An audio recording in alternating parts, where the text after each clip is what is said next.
Ethan Klein versus Hasan Piker has now received a new challenger. Idubbbz has stepped into the ring and has content copped Ethan Klein, who now, because he's been content copped, has taken himself out to pasture and took himself out to the back of the warehouse they stream from. I heard a loud boom, and I have not seen him since.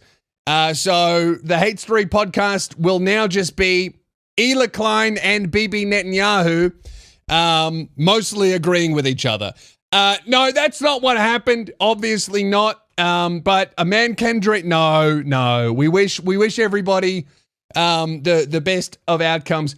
I still don't know why everyone's so angry at Ethan Klein, to be honest. All right, for a Jewish guy who got plucked a jewel from Israel, I think that he's pretty fucking good when it comes to like critiquing the genocide that's going on there. You know? Sure, all right. Ela Klein may have participated in a little bit of genocide, but who hasn't? Who hasn't participated in a little bit of genocide? I mean, look, military service is mandatory in Israel, all right? So you can't exactly fault someone for not wanting to go to prison because they conscientiously object to dropping bombs on infants, all right? We've all folded. We've all had our own moral quandaries and our own beliefs that at the first sign of resistance fold. We've all done it. You know? I don't like gambling, but one time I went to Crown Casino, so who am I to judge? Besides, it's not like she was enlisted into the army and then got an office job where she didn't have to see any combat at all. It's not like she like voluntarily was like, oh, can I come on a raid and steal someone's home? It's not like she did that. Right? Look, I'm telling jokes. Okay? I'm obviously telling jokes. My genuine opinion of it is I don't know what you expected from a fucking YouTuber. Like this whole thing is like, I feel like the world cares more about Ethan Klein and Hasan Piker dunking on each other than they do Gaza itself being turned into a fucking Trump hotel. You know? I think that whenever people are throwing out, oh, Ethan's like a genocide denier or he's like excusing the actions of Israel, every time I see the guy talk about it, he's like, yeah, this is a fucking genocide. It's horrific. I think it's really bad. And I go, well, that's pretty reasonable. I am not seeing enough like anti-Gazan shit coming from the H3 podcast camp to justify calling CPS on someone's kids. Oh, it was actually their therapist did it. It was an ex-cleaner. No, I don't think it was. I think it was an insane fucking Twitch viewer with a what's the word? Something parasocial relationship with one of the other many streamers.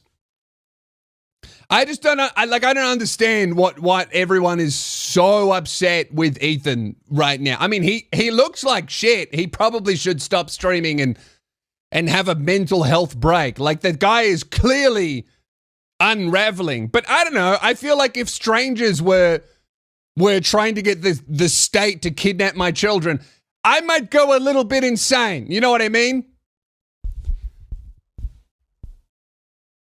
Okay? And what I'm trying to say here is the real victim in the Israel-Palestine thing is Ethan Klein getting a knock on the door. That's the real victim here. That aside, right? I did see one thing from Ethan that made me go, oh, I don't know about that, where he was like, there's no apartheid in Israel. And everyone was like, yeah, there is. And he was like, no, Israel's nice. It's Gaza that's fucked. Gaza is very bad, and there's definitely apartheid and genocide over there, and that's atrocious. But Israel's fucking fun, dude. You can go to nightclubs and party and walk around, and I'm watching that going, I'm sorry, aren't the two inextricably linked? You can't be like, oh, nah, America has nothing to do with slavery. My farm has no slaves. What about the neighbors? Well, I don't know about the neighbors, all right? I work with my boys. Not those boys. I don't mean it like that. I mean my genetic sons. The farm over the road might use boys in a very different way, but me, I'm talking about my children who I love. So that made me go, oh, I don't know about that. And then there is one clip of Ethan being like, oh, can you believe that people think that Palestinian children are taught to kill Israelis and Americans at a very young age? That's ridiculous. And Hila's like, look, I don't know what I'm trying to say here. What I'm trying to say here, but also, right, so obviously, okay, maybe I take it all back. Maybe Bibi Netanyahu has Ethan on speed dial, all right? And the whole H3 podcast is just a giant Israeli psyop to try and get Zoomers on board with the genocide. Maybe. That could be true. All right? But that doesn't mean that Hasan is like completely fucking perfect either, right? Because when I watch the Hasan stuff, again, he mostly says reasonable things, but every now and then he's like, maybe America deserved 9/11. And it's like, okay, I feel like there might be a better way to phrase that. No, he was talking about the consequences of American imperialism. Fair enough. Okay, that's fine. I do question having the Houthi on. I'm not so sure about that. I don't know about playing Houthi propaganda, being like, how sick are these musicians? Now, it was a very good song. I will say that. It had me bobbing my head until I read a translation of the lyrics. Then I was like, all right, it's still a good song, but I don't agree with the context. You know, I had to separate art from the artist with that one. And don't say you don't know what I mean if you're still pumping Kanye. So that's where I'm at with this, is like, I think that as for two different people, right, Ethan and Hasan, who would both have like legions of family members personally leaning on them to have a much, much more, much less nuanced view than they publicly put out, I think they're both doing all right. They both have their faults, but I don't think that Hasan is some fucking terrorist sympathizing radical, and I don't think that Ethan and Hila Klein are like, how good is genocide? I'm buying a house in Gaza. I think that both of them, for the most part, agree. But also, because I've been locked into this shit way too much, and I'm sure you have as well. All right, it is very funny watching Ethan Klein be like, I can't believe that Hasan tricked me into thinking that he, like me, was a center-left Democrat. What the fuck gave you that impression, dude? Did you watch any of his streams? I don't think he was up there barracking for Joe Biden. I think he was up there going, this is the best we have. Unfortunately. I don't think he was like, yeah, woohoo! How good is voting Democrat? That guy was never doing that shit.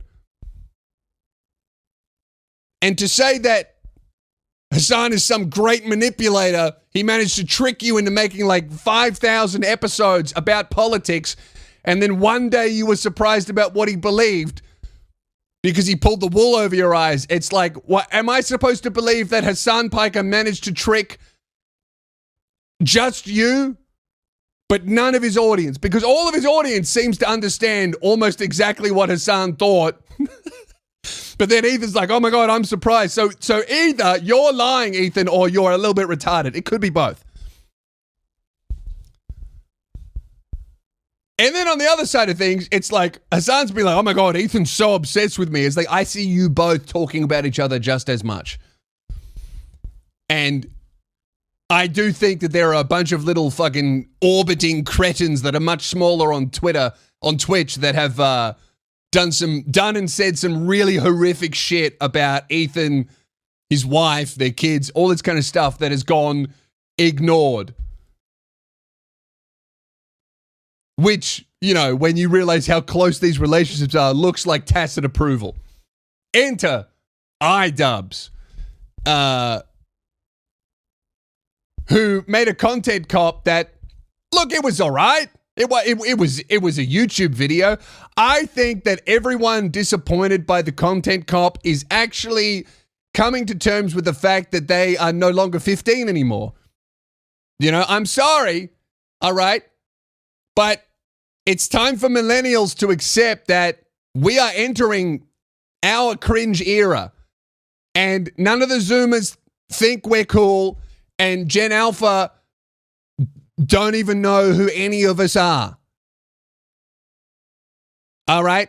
Gen Alpha are going into movie cinemas and trying to light them on fire and sacrificing live chickens to a shit movie with Jack Black in it.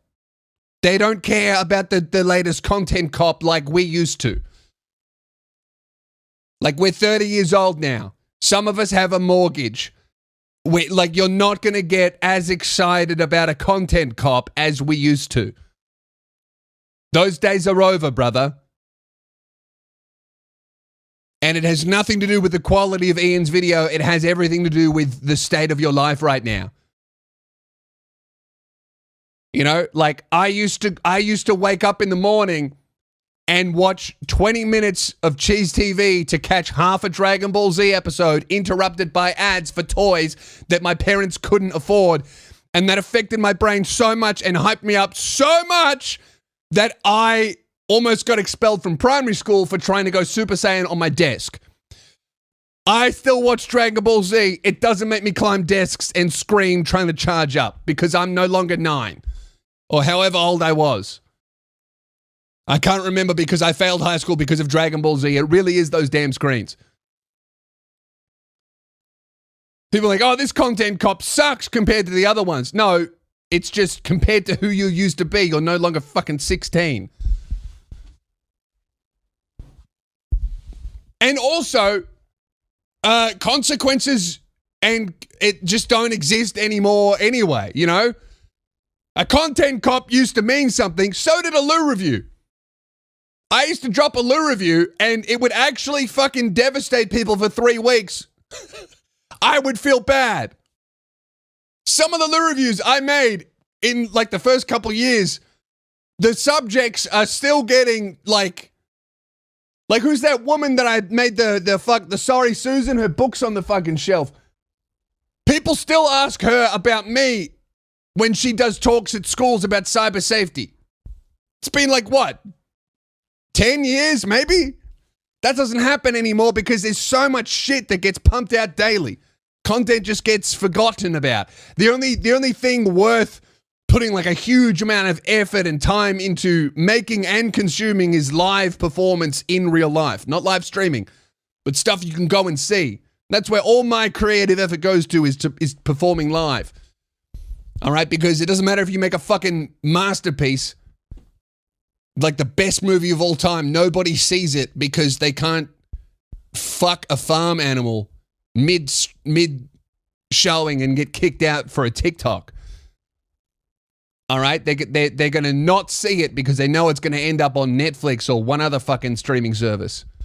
So they can watch it while scrolling a different social media app on their phone with subtitles on, not paying attention, and then fall asleep in the third act. That's how we consume art now.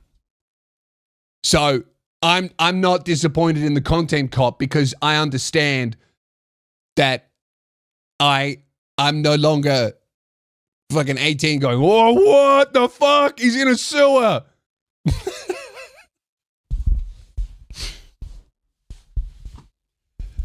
So Ian's kind of come out and been like, and joined the bandwagon against Ethan Klein. One thing I like about Ethan Klein is his absolute belief and stubbornness to just go to war at the expense of his own life and mental health and physical well-being. The man looks like shit. And I respect it because that was me. Remember that? When I was still uploading through the gap tooth? Brother, take 2 years off.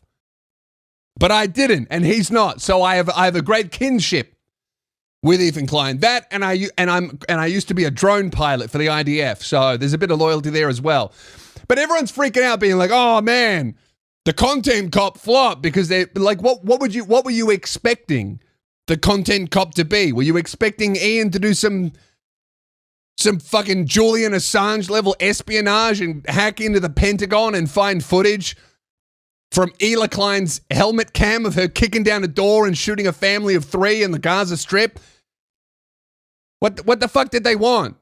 Footage of Hasan Piker paragliding into Israel? I don't know what the fuck they wanted. He made a few points. He made a couple jokes. He kind of said everything that's already been said, but this time it came from him, a former friend. And that was the video. It was a YouTube video. Like, what the fuck do you want it? What did you want it to be?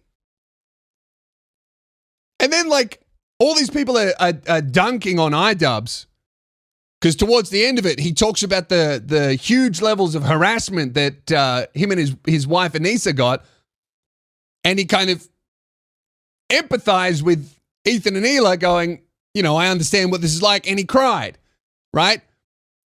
And then Twitter started clipping it and going, oh, look at this fag crying. I'm sorry, but fellas, is it gay to love your wife? I don't think so.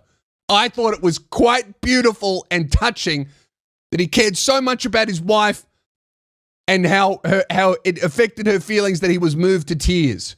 I think that's beautiful, and I love love. And God bless both of them.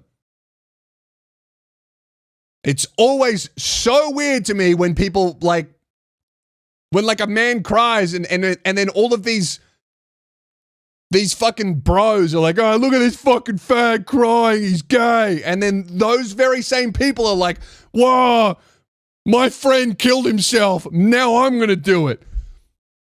There's a suicide epidemic. Yeah, because every time a man expresses their feelings, everyone calls them a fucking loser beta soy boy cuck. You're allowed to have a sook. In fact, it's beautiful. You just got to also do something about it after, but you got to let your sooks out. I don't know. I had a magic mind and it's kicking in. Can you tell? Dude, that shit works. This isn't even sponsored. I was having a magic mind 20 minutes before I got on stage, and fucking by the time I heard that welcome to the stage, Lewis, I was Super Saiyan. I was ready to go.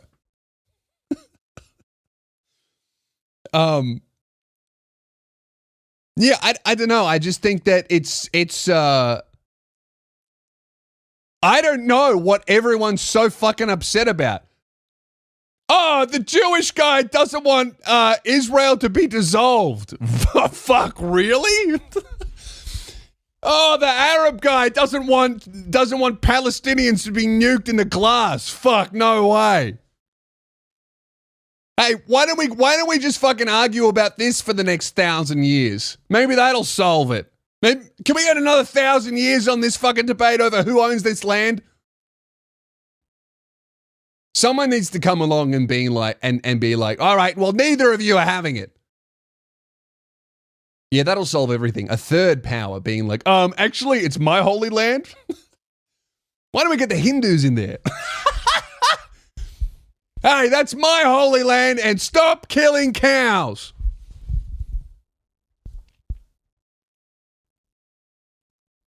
Anyway, excuse me. I need to have a shower in this fucking stagnant water. It can't get dirty because God cleans it. What do you mean you can see a turd floating on the top? It's holy water. Look, I am having a laugh. I think it's look, you know what this whole fucking thing is? As an adult male, all right? I think, including the content cop, this whole thing with Ethan and Hasan, I think that all of this probably could have been solved with a phone call. Hey? This is why you got to call your mates when you have a disagreement. Or when you feel slighted. And you call them up and you go, hey man, I really didn't like it when you did this. And then they go, oh, I'm sorry if that came across like that. I didn't mean that. What I was trying to say was this. And then you can have a conversation and a hug. And then Ethan wouldn't be fucking going so grey that he's dyed his hair black. And Hasan probably wouldn't be fielding, hey, did you call CPS on the man's child?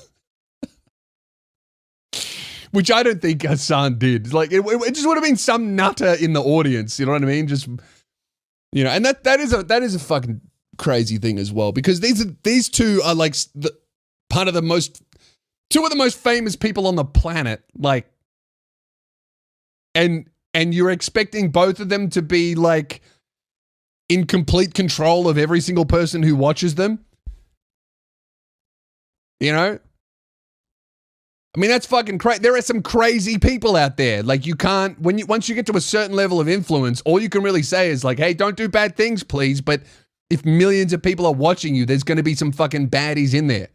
Didn't a guy say subscribe to PewDiePie before he shot up a mosque? You know, like, I don't think that's necessarily his fault.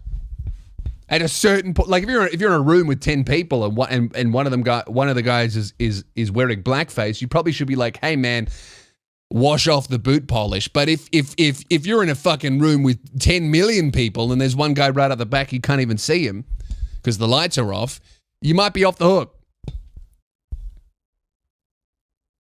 I just think that it's so that my main thing is, I'm sure that all of the orphans in Palestine are very grateful that this discussion is happening at all. I'm sure that all of the fucking recently widowed women about to be struck by bombs funded by the Australian taxpayer are super stoked to turn on their phone somehow and see the Israel-Palestine genocide debate getting turned into who's your favorite streamer.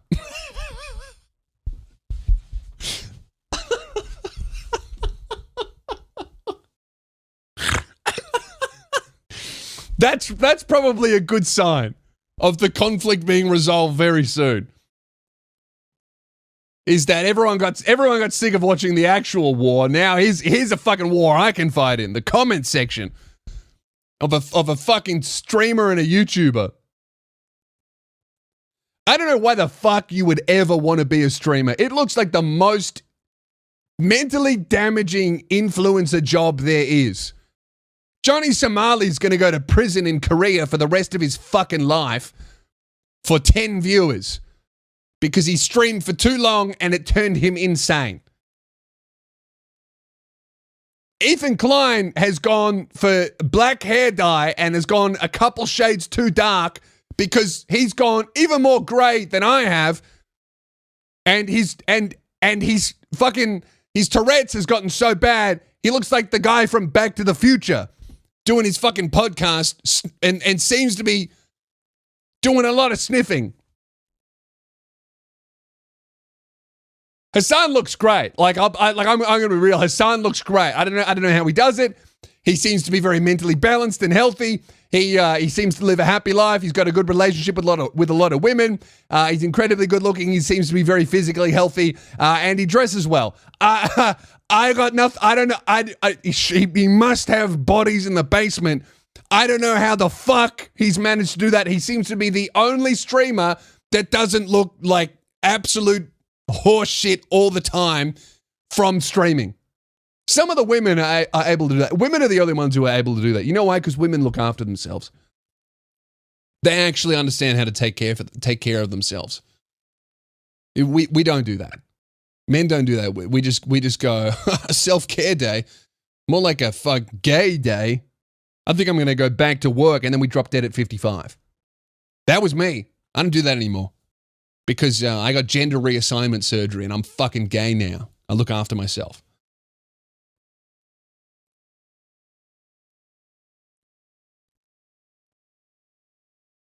So anyway, Ian's made a video about it, and I don't know. Yeah, the whole thing seems a little bit fucking silly, especially when you compare it to like theoretically what the fuck they're arguing about, you know? Like I think enough children have been harmed in this fucking conflict overseas. We don't need to start getting influencers children involved. I just think that everyone just needs to meet up in person and have a chat and it'll probably work out. This is what happens when you're fucking watching clips taken out of context, sent in by fans or chopped up by editors and the well is poisoned before you even hit fucking play. It's like if your mate pisses you off, you gotta call them, not blast them publicly.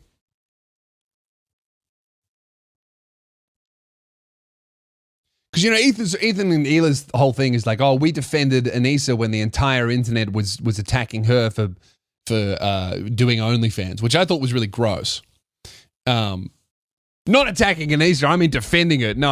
I think it's fucking insane how much vitriol was directed her way for, you know, being on OnlyFans. Like I think that's fucking weird. You don't want to date a girl who does OnlyFans? Don't. You don't think porno is good? Don't look at it. I don't fucking watch the shit. You don't have to engage, but I'll always try to treat human beings like human beings, no matter what they do, you know, to earn a living. And let's be real. There's a lot less damaging things out there. There's a lot more damaging things out there than selling whole.